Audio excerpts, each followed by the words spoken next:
Honored to present my case before you today. It's a true privilege to be here surrounded by such brilliant mega minds and innovators all over the world. Today, I would like to share you something which is really close to my heart, and this is the synergy of biological principles with the modern technology. My name is Marcel Firlej, and today I will present an outside-the-box case using evidence-based yet unconventional digital workflows. My patient is 76 years old male. He presented with 3 hopeless roots, 2 upper premolars and 1 molar. Let's look closer. In the premolar area, we have still some soft tissue volume because there are roots present. But when we look closer, the challenges are clear. We have a massive soft tissue deficiency on the apical aspect of the molar. The entire root is exposed. But the bone is a bigger problem. We have a sinus step and literally like 0 bone under the first molar. To place implants, we need foundation. And here, this foundation was missing in all 3 dimensions. So my plan was not just to replace teeth, but to regenerate the environment. And I combined 3 key elements. Digital technology to plan a prefabricated immediate load with precise emergence profiles, with immediate implants for both premolars and 2-stage approach for the molar. 2, biological manipulation. I'm planning to use intrasocket reactive tissue to gain soft and hard tissue volume in the molar area. 3, advanced sinus protocols. I'm planning to use osseodensification protocols, Protocol 3, Protocol 1, and the brand new just published Protocol 4. So I designed the surgical guides to place 2 implants in the premolar area, and also the very same guide is gonna help me to do my sinus Protocol 3 in the premolar area. And I planned the loading, and immediate loading is going to be splinted.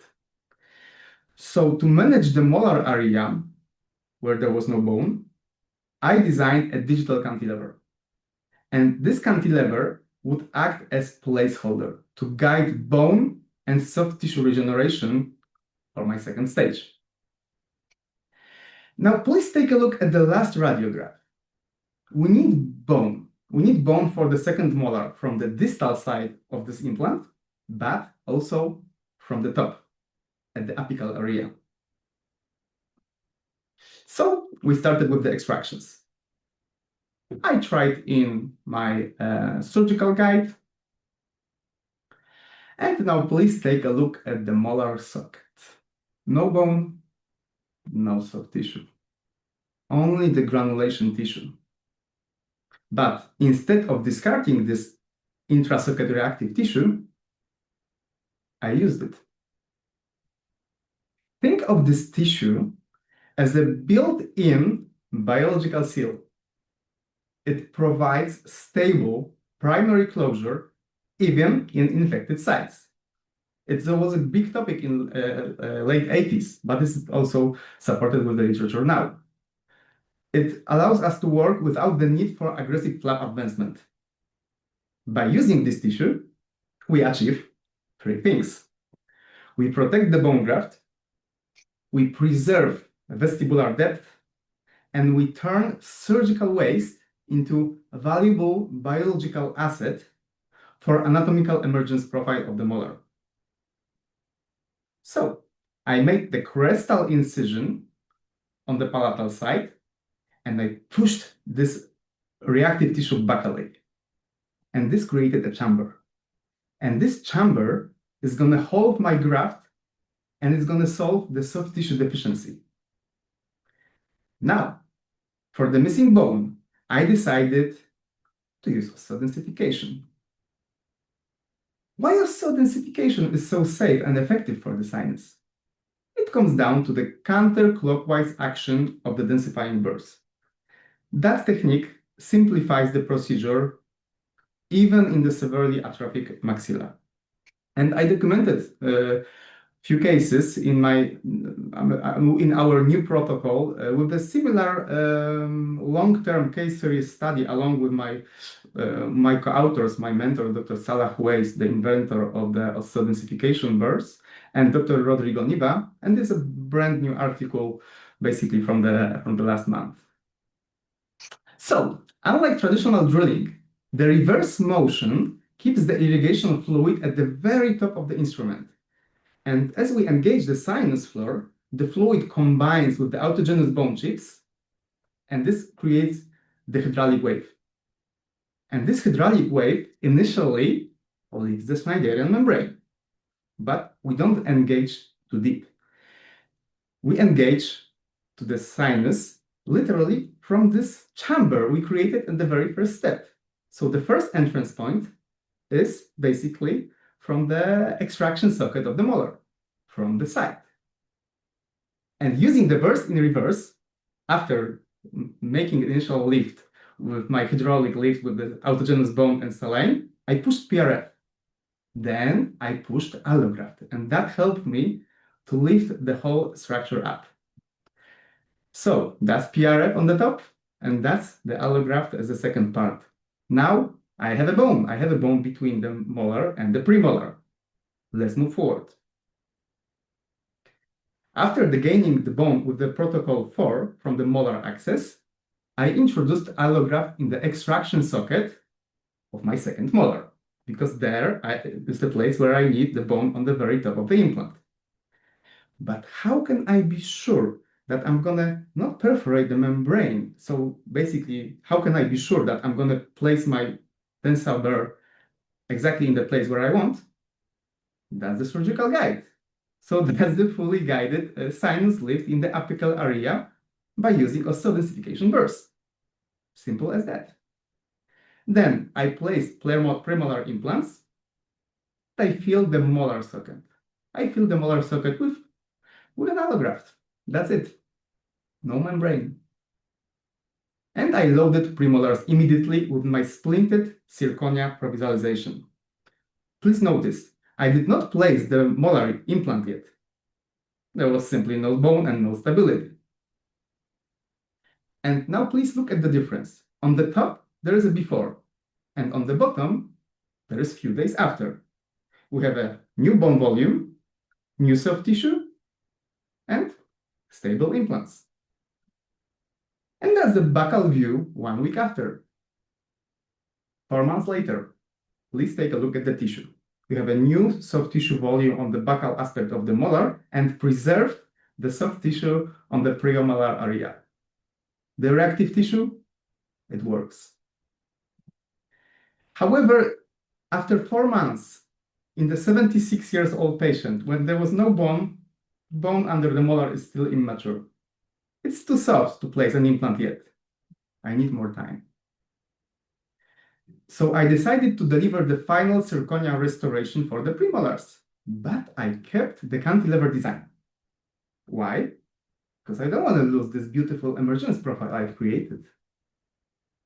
But this cantilever acts as placeholder, maintaining the space while the bone still matures. But in this case, it's not only the crowns. This cantilever also is going to act as a zirconia surgical guide. And that's the planning stage for the final restoration of my final restoration for 2 premolars and the exactly biocopy of the STL files into emergence profile for my zirconia surgical guide for my second stage surgery.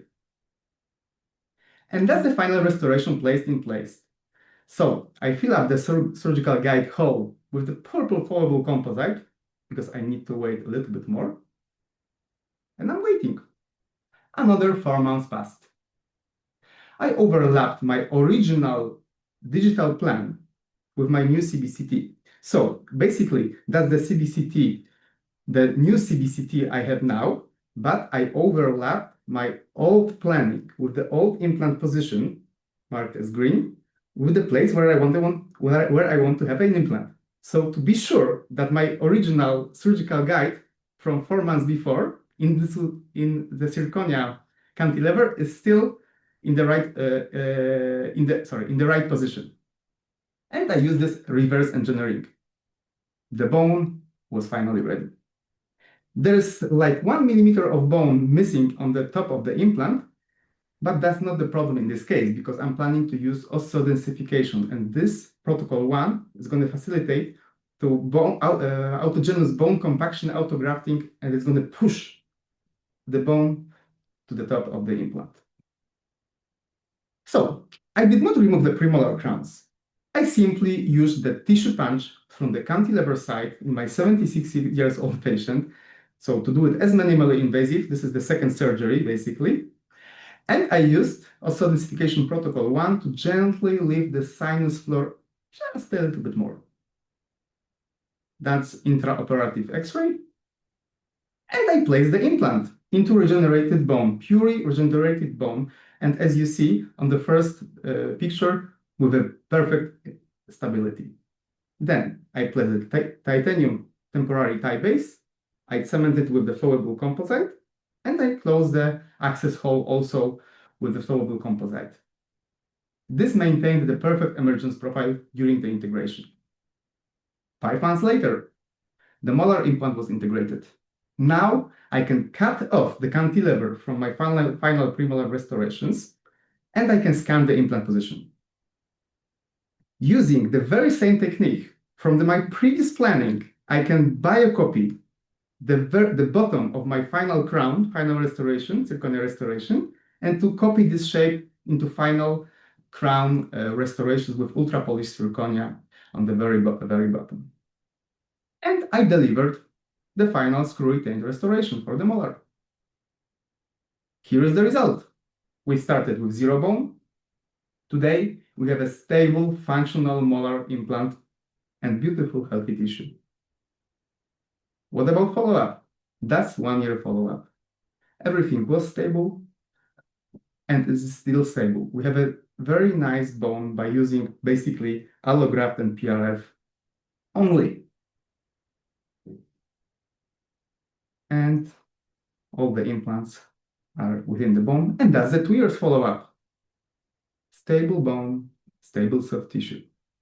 So that's basically 2 years and actually 1 month follow-up. Nice and stable bone between implants, and now it's a stable bone around them. So this case was not simple. It required planning. We used digital tools to plan the sophisticated cantilever. We used biology, the reactive tissue, to build up the guns. We used physics, osseodensification, to build the bone. So technology gave us speed to treat the premolars immediately, but understanding biology told us to wait for the molar. And this balance was the key to success. Thank you for your attention.